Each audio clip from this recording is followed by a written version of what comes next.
Good morning students. Today we will start exercise 6.2 question number first. Question number first statement is in figure find the value of x and y and then show that AB parallel to CD. इसमें आपको पहले x और y की value find out करनी है. देखो ये आपका क्या दिख रहा है, आपको लीनियर पेयर बन रहा है, तो मैं इसको क्या लिख सकती हूँ x plus 50 is equal to 180 linear pair. Then 50 को आप राइट हैंड साइड लेके जाओगे, माइनस का हो जाएगा 180 माइनस 50 इज इक्वल टू 130. तो x की वैल्यू आ गई मेरी 130. और अब देखो y की वैल्यू, ये दोनों क्या है, दो लाइन क्रॉस इंटरसेक्ट कर रही हैं, तो y इज इक्वल टू 130 हो जाएगा. वर्टिकल अपोजिट एंगल हो गया. अब दोनों इक्वेशन से देखो x और y का एंगल क्या आया है, सेम 130. तो आप यहाँ क्या लिख सकते हो, x and y are equal and alternate interior angle, right. तो यहाँ से क्या प्रूफ हो जाएगा, hence A B parallel to C D.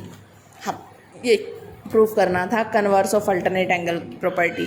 Now comes to question number second of this exercise. Question number second statement is in figure A B parallel to C D and C D parallel to E F. और आपको ratio given है y ratio z is equal to 3:7 and find x. अब देखो जो आपको ratio given है, यहाँ पे सॉल्यूशन में मैं डायरेक्ट कर रही हूँ, y ratio z is equal to 3:7 है. आप कॉमन रेशो एक मान लो, मैंने x लेट कर लिया 3x एंड z क्या हो जाएगा मेरा 7x. ठीक है. उसके बाद अब हमें ये गिवन है A B parallel to C D and C D parallel to E F. अब कोई भी लाइन अगर एक सिंगल के इक्वल मतलब पैरेलल होती है, कॉमन सिंगल के, तो वो अल्टरनेट भी इक्वल होती है. अब देखो ए बी सी डी के पैरेलल है, सी डी ई एफ, तो सी डी तो कॉमन होगी ना इन दोनों में. तो दैट मीन्स हम ये लिख सकते हैं A B parallel to C D parallel to E F, right. अब हमें एंगल फाइंड आउट करनी है एक्स वाई जेड. अब अगर मैं यहाँ से देखो एक चीज़ फाइंड आउट करती हूँ, इसके अंदर मैं यहाँ क्या लिख सकती हूँ, अब आपको दिख रहा है x और z. अब अगर मेरी ए बी पैरेलल है ई एफ के, राइट, ए बी पैरेलल है ई एफ के, तो x और z अल्टरनेट इंटीरियर एंगल क्या होते हैं, इक्वल. तो अगर ए बी पैरेलल है ई एफ, तो therefore x is equal to z होगा. रीज़न आप क्या दे दोगे, अल्टरनेट इंटीरियर एंगल. ठीक है, ये पैरेलल की प्रॉपर्टी. अब ए बी पैरेलल है सी डी और ये एक ट्रांसवर्सल है, तो उसमें एक्स और वाई क्या हो गए, को इंटीरियर एंगल. और आपकी प्रॉपर्टी होती है कि को इंटीरियर एंगल का सम कितना होता है, 180. तो आप यहाँ क्या लिखोगे, therefore A B parallel to C D then X plus Y is equal to 180.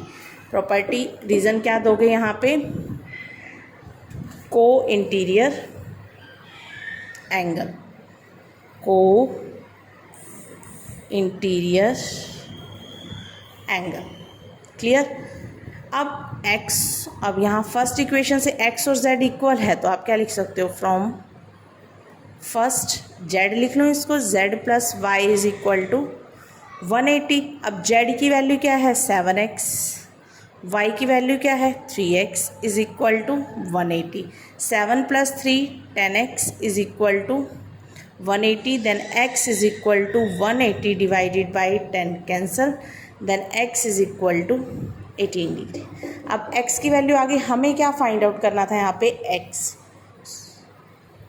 Sorry आप यहाँ x ना लेके बेटा, यहाँ पे आप x, तो हमें एक नोटेशन गिवन है, आप a लेट कर लो यहाँ पे, जिससे कन्फ्यूज़न नहीं हो, क्योंकि x तो एंगल की नोटेशन दे रहे हैं ना हम, तो यहाँ पे a ले लो आपको, ये कॉमन रेशो.